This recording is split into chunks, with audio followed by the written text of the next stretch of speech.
దేశానికి రాజ్యాంగాన్ని తయారు చేయడానికి 1946లో రాజ్యాంగ పరిషత్తును ఏర్పాటు చేశారు.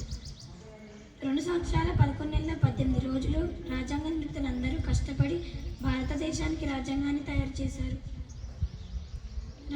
రాజ్యాంగం 1950 జనవరి 26న అమల్లోకి వచ్చింది.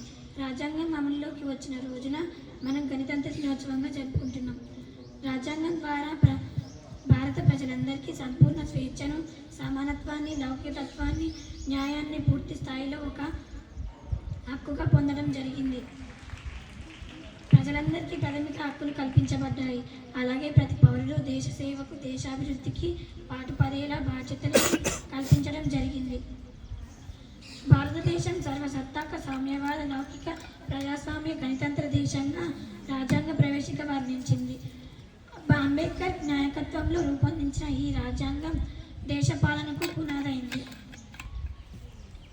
అద్భుతమైన పురోగతిని సాధించి ప్రపంచ దేశాలతో పోటీ పడుతూ భిన్నత్వంలో ఐకత్యానికి ఆదర్శంగా నిలవటానికి కారణమైన రాజ్యాంగ నిర్మాతలకు జోహార్లు.